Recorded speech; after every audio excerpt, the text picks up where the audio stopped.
Hello everyone, I am Mohit Singh working as an assistant professor in Axis Institute of Higher Education. Today we are going to discuss an important topic in database management system, that is enhanced entity relationship model. Enhanced entity relationship model topic पढ़ेंगे और इसको discuss करेंगे। इसके कुछ basic concepts हम लोग देखेंगे। तो इसमें कौन कौन से कॉन्सेप्ट आपके आते हैं एनहांस्ड एंटिटी रिलेशनशिप मॉडल में। सबसे पहले अगर हम बात करें, इसमें आपका enhanced ER model, super class and sub class, generalisation, specialisation, attribute inheritance and aggregation, these are the concepts of enhanced entity relationship model. Enhanced entity relationship model क्या है एक्चुअल में enhanced entity relationship model discuss करने से पहले हम लोगों ने ER model discuss किया था।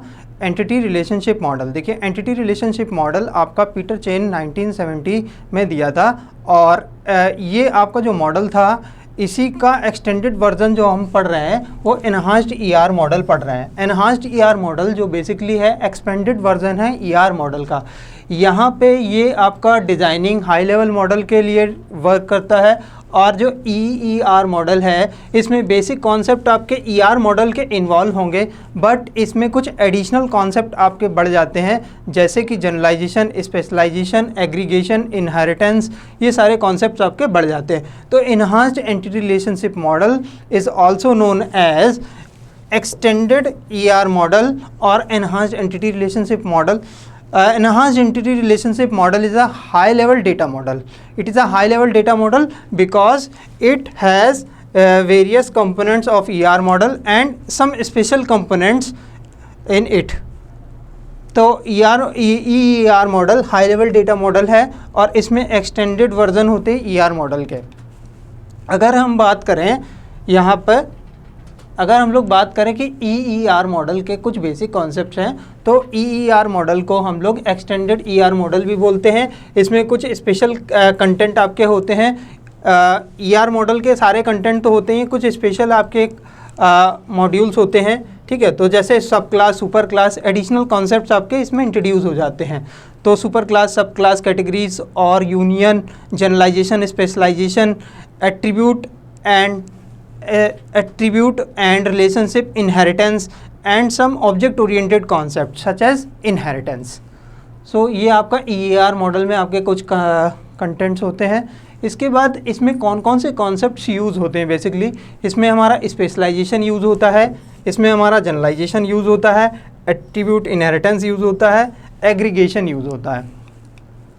अगर हम इसकी बात करें कि इसमें यहाँ पर नेक्स्ट स्लाइड में features of ER model, basically इसमें क्या फीचर्स होते हैं ईईआर मॉडल में। ईईआर मॉडल यानी एनहांस्ड एंटिटी रिलेशनशिप मॉडल की फ़ीचर्स की बात करें तो ये जो फीचर प्रोवाइड करता है ये आपका मोर एक्यूरेट होता है डेटाबेस स्कीमा डिज़ाइनिंग में, ठीक है, मोर एक्यूरेट होता है और ये आपका इसमें रिफ्लेक्ट करता है डेटा प्रॉपर्टीज़, उसके कंस्ट्रेंट जो यूज़ हो रहे हैं, ठीक है।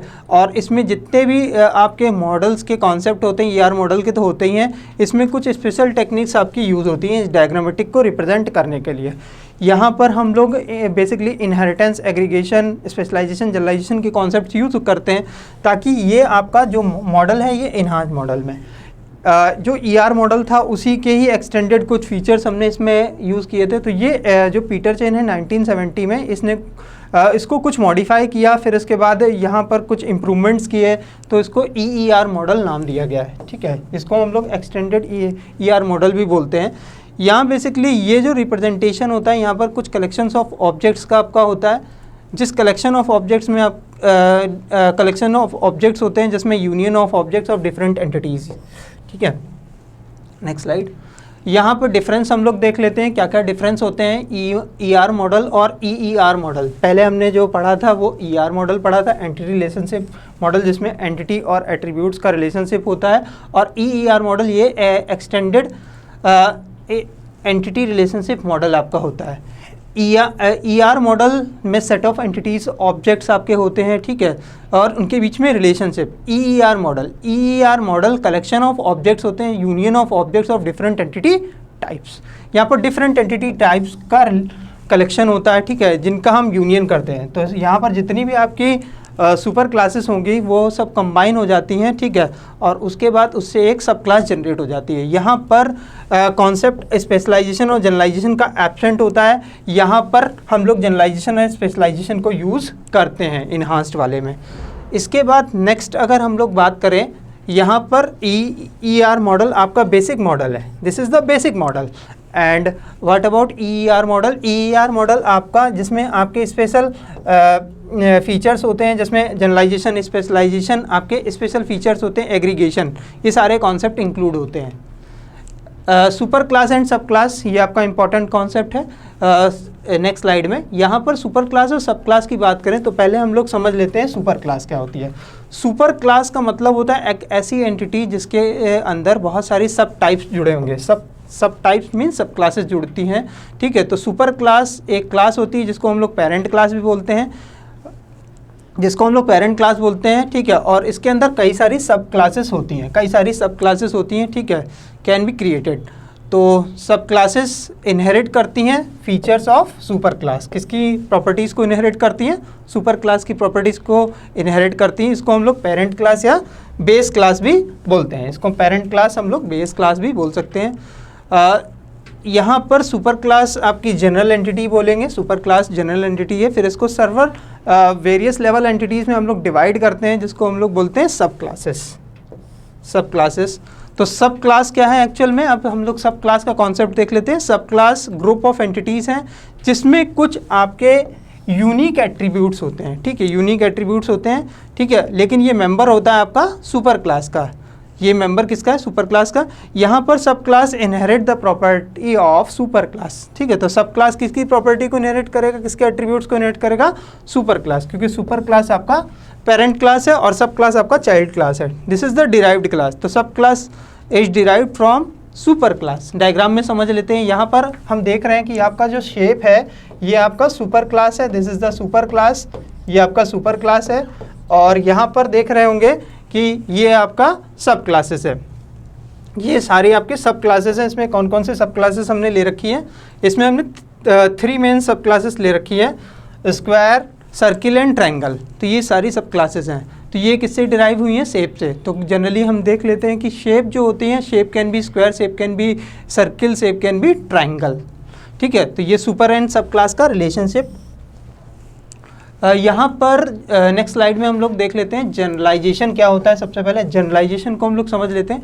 जनरलाइजेशन बेसिकली आपका बॉटम अप अप्रोच है। यहाँ पर कई सारी जो एंटिटीज़ होती हैं उसको हम कंबाइन करते हैं और एक हायर लेवल एंटिटी बनाते हैं। तो जनरलाइजेशन आपका बॉटम अप अप्रोच है। ये आपका बॉटम अप अप्रोच है। इसमें हम लोग कंबाइन करते हैं 2 और मोर एंटिटीज़ को into higher level entities. Higher level entities में जो कॉमन फीचर्स होते हैं उसके कंबाइन हो जाते हैं। तो कॉमन फीचर्स आपके यहाँ पर जनरलाइजेशन में मेनली हमारा जो कॉन्सेप्ट होता है कम्बिनेशन का होता है, जिसमें हम लोग कंबाइन करते हैं हायर लेवल एंटिटी में, ठीक है। तो जितने भी लोअर लेवल एंटिटीज़ हैं उसको फर्दर कंबाइन करते चले जाते हैं हायर लेवल एंटिटीज़ में। ये आपका जनरलाइजेशन में होता है। ये बॉटम अप अप्रोच है। यहाँ पर जनरलाइजेशन में हम लोग बोलते हैं कि सुपर और सब क्लास आपकी इंटर रिलेटेड हो जाती है, ठीक है। यहाँ पर जनरलाइजेशन बॉटम अप अप्रोच है। यहाँ पर जनरलाइजेशन में हम कंबाइन करते हैं। डायग्राम से हम लोग समझ लेते हैं। जनरलाइजेशन में हमारा बॉटम अप अप्रोच है। यहाँ पर कॉमन फीचर्स हम लोग हायर लेवल एंटिटी में कंबाइन कर देते हैं, ठीक है। तो ये आपका जनरलाइजेशन रिवर्स प्रोसेस है आपका स्पेशलाइजेशन का। जनरलाइजेशन किसका रिवर्स प्रोसेस है? स्पेशलाइजेशन का। यहाँ पर जैसे फॉर एग्जांपल हमने ले लिया कार, ट्रक, ठीक है। जनरलाइज किस में हो रहा है? व्हीकल में। तो कार और ट्रक आपकी एंटिटी हैं, वो व्हीकल में आपकी जनरलाइज्ड हो रही हैं। तो यहाँ पर ये जो है आपका सब क्लासेस हो जाएंगी कार और ट्रक, ठीक है। तो मान लिया हमने एक कार है और एक आपका ट्रक है। तो कार एक एंटिटी है और एक ट्रक एंटिटी है। इन दोनों को अगर हमने कंबाइन कर दिया एक फर्दर एक हायर लेवल एंटिटी में, तो इससे हमने क्या ड्राइव कर लिया? तो इससे हमने क्या बना लिया? व्हीकल, ठीक है। तो ये आपका जो व्हीकल है, ये आपका जो व्हीकल है ये आपका डिराइव हो जाएगा। तो इस डायग्राम से हम लोग समझ लेते हैं यहाँ पर जनरलाइजेशन का कॉन्सेप्ट कैसे यूज़ हो रहा है। ये आपको बॉटम अप अप्रोच है। बॉटम अप अप्रोच में हम लोग देख रहे हैं कि यहाँ पर हमारी जो हमारे एंटिटी दे रखी है, ये हमारी जैसे एंटिटी फॉर एग्जांपल कि अगर हम देखें एम्प्लॉय है, कस्टमर है। एम्प्लॉय और कस्टमर यहाँ पर जनरलाइज हो रहे हैं आपके पर्सन एंटिटी में। तो यहाँ पर सुपर क्लास आपका कौन है, पर्सन, और ये आपकी सब क्लासेस हैं। तो यहाँ पर बीच में आपका इज ए आपका यूज़ होता है, ठीक है, फॉर जनरलाइजेशन एंड स्पेशलाइजेशन। इसके अपने एट्रीब्यूट्स हैं, इसके एम्प्लॉय के अब सैलरी एट्रीब्यूट है, कस्टमर का क्रेडिट रेटिंग एट्रीब्यूट है। इसी तरीके से पर्सन का पर्सन आईडी है, पर्सन नेम है, पर्सन स्ट्रीट है और सिटी है। तो ये एंटिटीज़ हैं और बीच में आपका इज ए रिलेशनशिप। तो पर्सन, ठीक है, तो एम्प्लॉय और कस्टमर को हमने अगर कंबाइन किया तो उससे हमने क्या डिराइव कर लिया, पर्सन, ठीक है। तो इसी तरीके से यहाँ पर नेक्स्ट हम देख रहे हैं कि ऑफिसर, टेलर एंड सेक्रेटरी, ठीक है, इनके हमने कॉमन फीचर्स कंबाइन किया और उससे क्या ठीक है क्या सुपर क्लास बनाई, एम्प्लॉय, ठीक। तो ये आपका जनरलाइजेशन का बॉटम अप अप्रोच होता है जिसके थ्रू हम लोग समझ लेते हैं। यहाँ पर जनरलाइजेशन का हम दूसरा डायग्राम देखें। यहाँ पर हम जैसे आपको बता रहे थे कि कार, बस और ट्रक, ठीक है, 3 एंटिटीज़ हैं। तो कार और बस और ट्रक को अगर हम कंबाइन करेंगे और बॉटम अप अप्रोच से, तो उसके लिए हम लोग क्या बनाते हैं, एक एंटिटी, ठीक है, व्हीकल। तो ये आपकी जो मेन एंटिटी है व्हीकल, तो ये आपकी कैसी हो जाएगी, पेरेंट क्लास हो जाएगी। ये आपका पूरा जनरलाइजेशन के इस डायग्राम हो गया। नेक्स्ट स्पेशलाइजेशन आपका टॉप डाउन अप्रोच होता है। स्पेशलाइजेशन में हम सब ग्रुपिंग करते हैं, ठीक है, एंटिटी को फर्दर डिवाइड करते हुए चले जाते हैं, ठीक है, लोअर लेवल्स में, और यहाँ पर जो सब ग्रुपिंग होती है इनको हम लोअर लेवल्स में डिवाइड करते हुए चले जाते हैं। तो अगर हम बात करें, इसमें भी इज आपका यूज़ होता है, ठीक है, दोनों में ही आपका इज यूज़ होता है, ठीक है। एक टॉप डाउन अप्रोच है, ये बॉटम अप अप्रोच। तो यह टॉप डाउन अप्रोच है, टॉप डाउन अप्रोच आपकी यूज़ होती है, ठीक है। तो यहाँ पर कॉन्सेप्ट आपका एट्रीब्यूट इनहेरिटेंस का अप्लाई हो जाता है, क्योंकि यहाँ पर पेरेंट और चाइल्ड क्लास यानी lower level entity will inherit the property of higher level entities. Specialization process है जिसमें कि आप डिफाइन करते हुए चले जाते हैं set of sub classes define करते हुए चले जाते हैं, तो उसको आप फर्दर डिवाइड करते हुए चले जाते हैं, ठीक है। यहाँ पर जितनी भी आपकी स्पेशलाइजेशन है ये आपका टॉप डाउन अप्रोच है, ठीक है। तो जो सेट ऑफ सब क्लासेस होती हैं, ठीक है, उसको फर्दर हम डिवाइड करते हुए चले जाते हैं, ठीक है। तो हायर लेवल एंटिटीज़, ठीक है, higher level entities can be broken into lower level entities. जो हायर लेवल एंटिटीज़ हैं वो आपकी फर्दर डिवाइड होती हैं लोअर लेवल एंटिटीज़ में, ठीक है। तो इसमें आपका फर्दर डिवाइड होता चला जाता है, ठीक है, और इसके बाद कंटिन्यूस चला जाता है। यहाँ पर सुपर क्लास जो होती है, सुपर क्लास आप फर्स्ट डिफाइन करते हैं, उसके बाद उसकी सब क्लासेस बनाते हैं, ठीक है, एंड नेक्स्ट ऑन ये प्रोसेस आप करते हुए चले जाते हैं। तो ये basically the process of designing of the process of designating subgroupings within an entity set is called specialization, ठीक है। तो सब ग्रुपिंग अगर आप कर रहे हैं, ठीक है, फर्दर आप सब ग्रुपिंग कर रहे हैं, तो उसी को हम लोग बोलते हैं स्पेशलाइजेशन। ये आपका ये डायग्राम है स्पेशलाइजेशन का।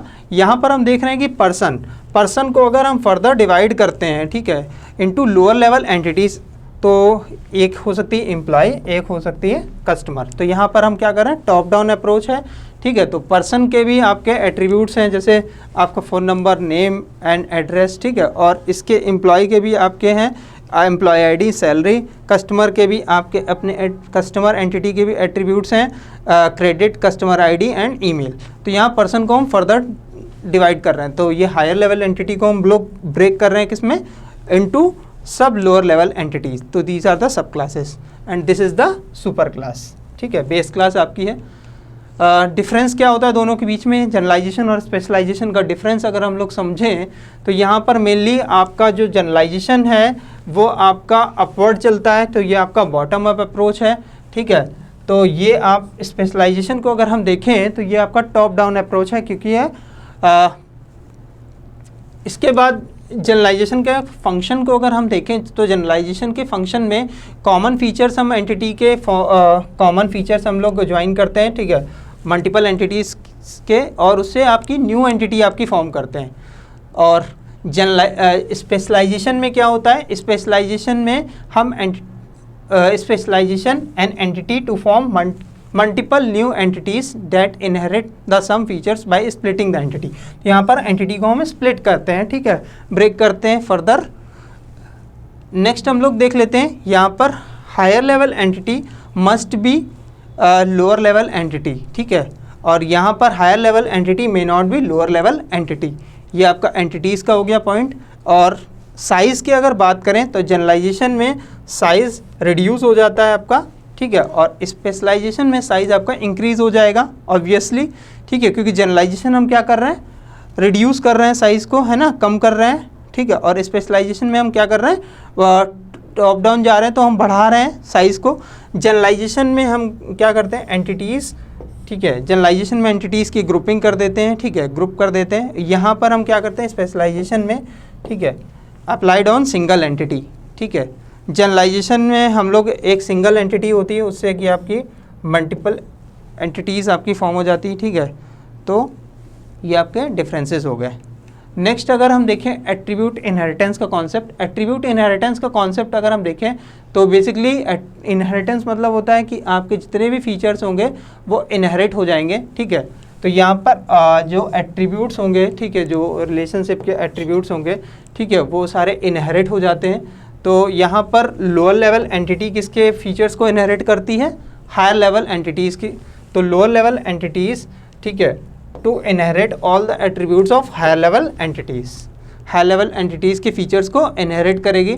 यहाँ पर lower level entity higher level entity के फीचर्स को इनहेरिट करती है। तो लोअर और हायर लेवल एंटिटीज़ को हम लोग लिंक कर देते हैं, जिससे कि हम लोग जनरलाइजेशन और स्पेशलाइजेशन का कॉन्सेप्ट यूज़ करते हैं। तो जिससे कि हमारा एक नया फीचर जनरेट होता है जिसको बोलते हैं एट्रीब्यूट इनहेरिटेंस। तो एट्रीब्यूट इनहेरिटेंस आपका बेसिकली इनहेरिटेंस होता है जिससे कि हम लोग लोअर लेवल एंटिटीज़ को डिराइव कर रहे हैं और वो फीचर्स आपके हायर लेवल के फीचर्स को इनहेरिट कर रही है, ठीक है। तो जो the attribute of higher level entities are set to be inherited by the lower level entities. तो हायर लेवल एंटिटीज़ के फीचर्स आपके लोअर लेवल एंटिटी इनहेरिट करती है। यहाँ पर हम लोग बोल सकते हैं सिंपल लैंग्वेज में कि आपका जो एंटिटी होगा is a member of sub classes inherit all the attributes of the entity as a member of super class. किसका मेंबर होना चाहिए, सुपर क्लास का आपका मेंबर होना चाहिए। All the relationship of the entity as a member of super class, ठीक है। तो यहाँ एग्जाम्पल से हम लोग इसको समझ लेते हैं, जैसे कि आपका पर्सन एक कोई क्लास है तो पर्सन, ठीक है, तो यहाँ पर स्टूडेंट और टीचर। तो यहाँ पर अगर हम बात करें तो स्टूडेंट और टीचर किसकी प्रॉपर्टीज़ को इनहेरिट कर रहे हैं, किसके एट्रीब्यूट्स को इनहेरिट कर रहे हैं, पर्सन के एट्रीब्यूट्स को इनहेरिट कर रहे हैं, ठीक है। तो पर्सन एक आपका जो मेन क्लास है, बेस क्लास है, इसके एट्रीब्यूट्स को इनहेरिट कर रहा है, ठीक है। यहाँ पर स्टूडेंट की अगर बात करें तो स्टूडेंट के अपने कुछ एट्रीब्यूट्स होंगे, ठीक है। उसके सुपर क्लास के भी एट्रीब्यूट्स उसके पास ऑटोमेटिकली इनहेरिट हो जाएंगे, ठीक है। अपने तो एट्रीब्यूट्स हैं ही और उसके सुपर क्लास के भी एट्रीब्यूट्स इनहेरिट हो जाते हैं। एग्रीगेशन का कॉन्सेप्ट समझ लेते हैं, ठीक है। एग्रीगेशन का ये आपने एट्रीब्यूट इनहेरिटेंस देखा। एग्रीगेशन क्या होता है नेक्स्ट स्लाइड में हम लोग देख लेते हैं, क्योंकि EER मॉडल में आपका एक इंपॉर्टेंट फीचर एग्रीगेशन भी यूज़ होता है। एग्रीगेशन बेसिकली आपका होता है कि आप किस तरीके से रिलेशनशिप बना रहे हैं, ठीक है, किस तरीके से दो एंटिटीज़ के बीच में रिलेशनशिप बना रहे हैं और उसको एक सिंगल एंटिटी की तरह ट्रीट कर रहे हैं। तो एग्रीगेशन क्या होता है कि एंटिटीज़ एग्रीगेट हो जाती हैं, ठीक है, एक हायर लेवल एंटिटी फॉर्म करती हैं, ठीक है। तो relationship corresponding the entities is aggregated into higher level entities. Aggregation is an abstraction through which relationship are treated as higher level entity. तो जो हायर लेवल एंटिटी है उसको आप एक सिंगल एंटिटी की तरह ट्रीट करेंगे, ठीक है। तो वो आपका एक पूरी एक होल एंटिटी होगी, ठीक है। इसको हम लोग डायग्राम से आगे समझेंगे। जैसे फॉर एग्जांपल कि हमने एक टर्नरी रिलेशनशिप ली और यहाँ पर हमने वर्क ऑन, तो वर्क ऑन आपकी टर्नरी रिलेशनशिप इस्टेब्लिश करेगी। डायग्राम से समझ लेते हैं, जैसे कि यहाँ पर हम डायग्राम देख रहे हैं। यहाँ पर अगर हम डायग्राम ध्यान से देखें, एक रिलेशनशिप है employ work on branch. Employ किस पर काम कर रहा है, ब्रांच पे काम कर रहा है, ठीक है। और यहाँ पर देखें तो यहाँ पर हम देख रहे होंगे कि employ work on job, employ अपने जॉब के लिए काम कर रहा है, ठीक है। तो यहाँ पर हम देख रहे हैं एक रिलेशनशिप एम्प्लॉय मैनेजर के बीच में है, तो एम्प्लॉय मैनेजेस मैनेजर, तो ये भी आपका एक रिलेशनशिप है। और एम्प्लॉय, तो यहाँ पर देख रहे होंगे कि आपकी जो एंटिटी एम्प्लॉय ब्रांच के एम्प्लॉय मैनेजेस ब्रांच, इससे भी रिलेट हो रही है एम्प्लॉय मैनेजेस मैनेजर। तो यहाँ पर रिडंडेंसी आ रही है, डुप्लीकेसी आ रही है। तो इसीलिए हम क्या करेंगे, इतने सारे रिलेशनशिप को हटा देंगे जिससे कि आपकी एग्रीगेशन की प्रॉपर्टी यूज़ होगी।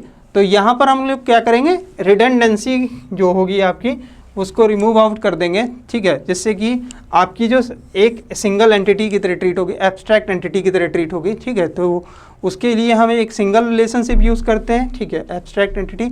और यहाँ पर allows the relationship between allows the relationship between the relationship, तो एक रिलेशनशिप के साथ दूसरी रिलेशनशिप को ऐड ऑन कर लेंगे। यहाँ पर abstraction of relationship into the new entity, ठीक है, तो नई एंटिटी आपकी फॉर्म हो जाएगी। और यहाँ पर हम रिडंडेंसी रिमूव करेंगे। कैसे रिडंडेंसी रिमूव करेंगे रिलेशनशिप की, क्योंकि हम देख रहे हैं यहाँ पर employ manages branch, employ manages manager, तो यहाँ पर रिडंडेंसी हो रही है क्योंकि ये एंटिटी आपकी इससे भी रिलेट हो रही है और इससे भी रिलेट हो रही है। तो ये रिडंडेंसी अगर हम रिमूव करना चाहते हैं तो डायरेक्ट हम क्या करेंगे, डायरेक्ट हम देख रहे हैं कि आपका ये ओवरऑल एक पूरा एक सिंगल एंटिटी की तरह ट्रीट होगा, ठीक है। तो ये आपका एब्स्ट्रैक्ट एंटिटी आपकी हो जाएगी। तो यहाँ पर देख रहे हैं employ work on branch, employ work on job, तो ये आपको एक सिंगल एंटिटी हो जाएगी। इसका रिलेशनशिप हमारा किसके साथ है, मैनेजर के साथ है। तो ये पूरी आपकी एक सिंगल एंटिटी है जिसका पूरा रिलेशनशिप आपका मैनेजर्स मैनेजर। तो यहाँ पर देख रहे होंगे कि यह टर्नरी रिलेशनशिप है, this is the ternary relationship, ये आपकी टर्नरी रिलेशनशिप है, टर्नरी रिलेशनशिप है, this is the ternary relationship. और ये जो टर्नरी रिलेशनशिप है यहाँ पर पूरी एक सिंगल एंटिटी से रिलेट कर रही है। तो इसी फीचर को हम लोग बोलते हैं एग्रीगेशन, क्योंकि यहाँ पर हम जितनी भी एंटिटीज़ हैं उसको एक सिंगल वे में एग्रीगेट कर लेते हैं और ये आपकी टोटल आपका प्रोसेस जो कहलाता है इसको बोलते हैं एग्रीगेशन। अब दूसरा एक डायग्राम समझ लेते हैं, छोटा सा एग्जांपल है। यहाँ पर जैसे हमने माना कि यूनिवर्सिटी है ऑफर कोर्स, यूनिवर्सिटी कोई कोर्स ऑफर कर रहा है, ठीक है, और यहाँ पर हम लोग दूसरी एंटिटी के साथ अगर इसको एक सिंगल एंटिटी की तरह ट्रीट करें और इसको हम रिलेट करना चाहते हैं किसी दूसरी अदर एंटिटी के साथ, तो हम लोग क्या करेंगे, पूरा इसको एक सिंगल एंटिटी की तरह ट्रीट करेंगे। और इसके बीच में जो रिलेशनशिप हमने लिया है वो है एनरोल्स, इसके बीच में जो रिलेशनशिप लिया वो एनरोल, कहाँ एनरोल होता है, ठीक है। तो यूनिवर्सिटी कोर्स को ऑफ़र कर रहा है और उसमें कोई स्टूडेंट एनरोल हो रहा है, उसमें यूनिवर्सिटी में स्टूडेंट भी एनरोल हो रहा है, ठीक है, पर्टिकुलर किसी कोर्स के लिए। तो ये हमने एक एग्रीगेशन फॉर्म कर दिया।